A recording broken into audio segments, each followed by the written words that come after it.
a great feeling, man. But the only reason I stuck here is to give this man praises. I know he's in a bad spot, you know, whether he was or not. He did what he had to do, took me down, he is very strong.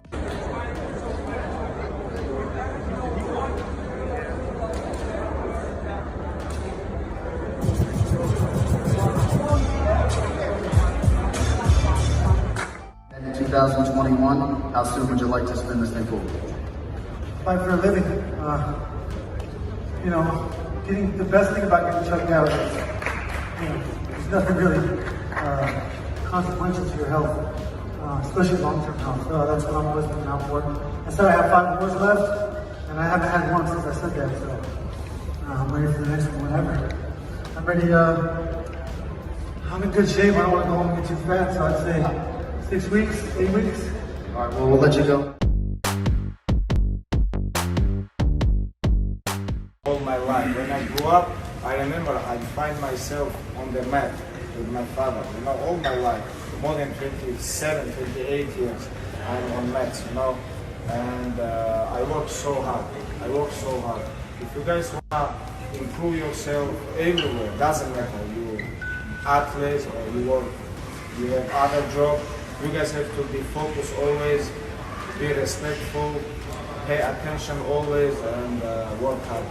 Thank you so much for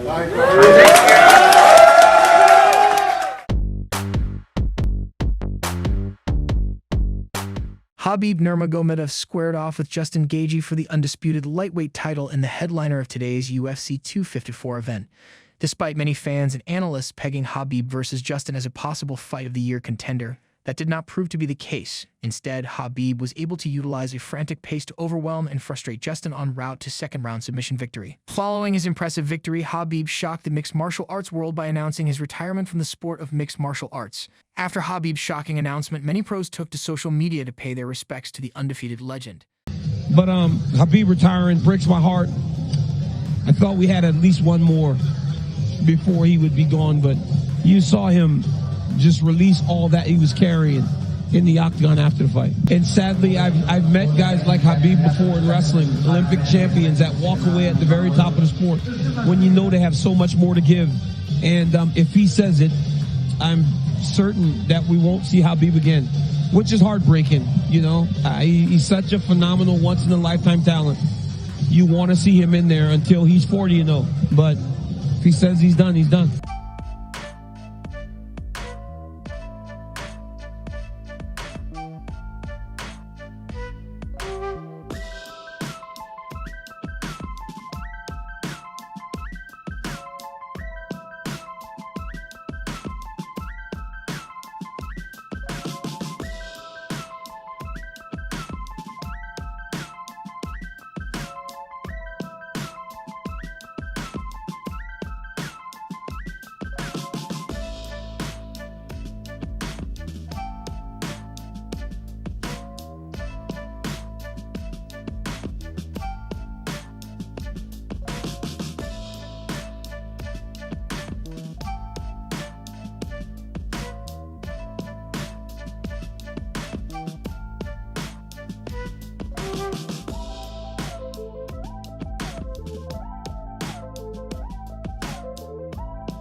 You know, I knew that if I was going to lose, that, you know, I'm not scared to get choked out.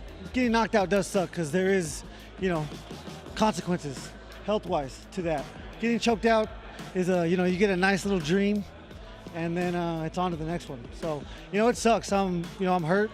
It's emotional, but ultimately it's the name of the game, man. And I had him in trouble.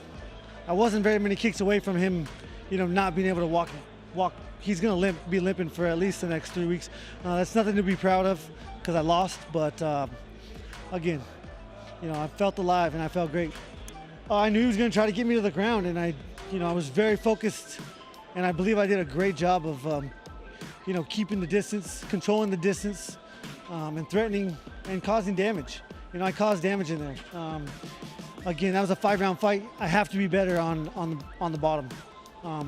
This is not just, I love striking so much. I love fighting so much. But to be the best in the world, you have to be great everywhere. And he is better than me in grappling right now. And I have to go back, and that's obviously where my focus needs to be right now.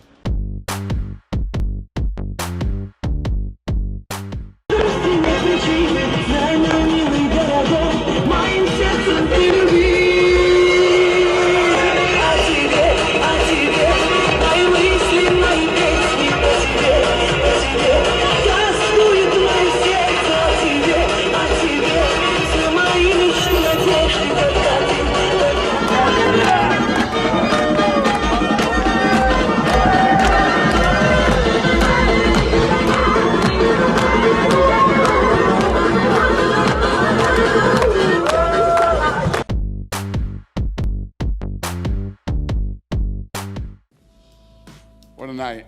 Wow. Wow, man. He is the baddest motherfucker on the planet. Like, I mean, let's start with, there's like a feeling out process for like 2 minutes, and then it's on. I mean, those two were going. The pressure that Khabib puts on you is unbelievable.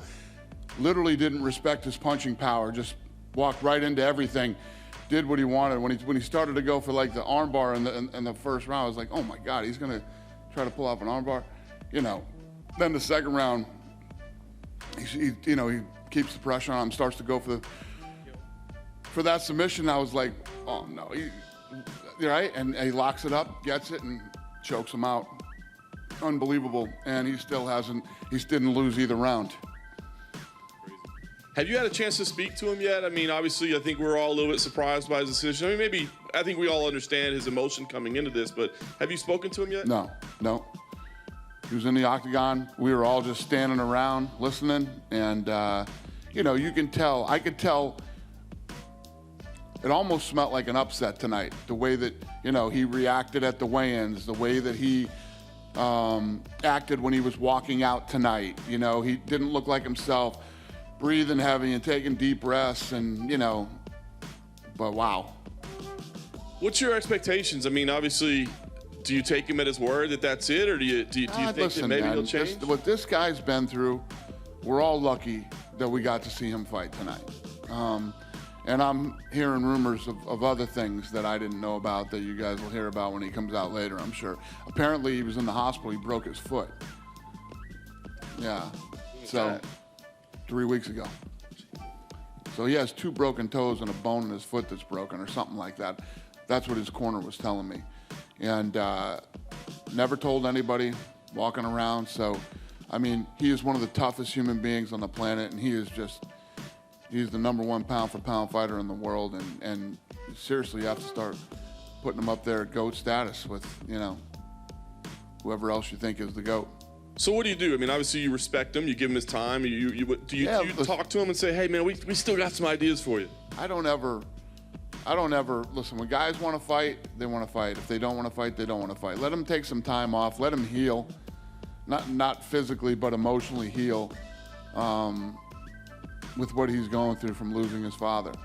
I said we're all lucky we got to see what we saw tonight.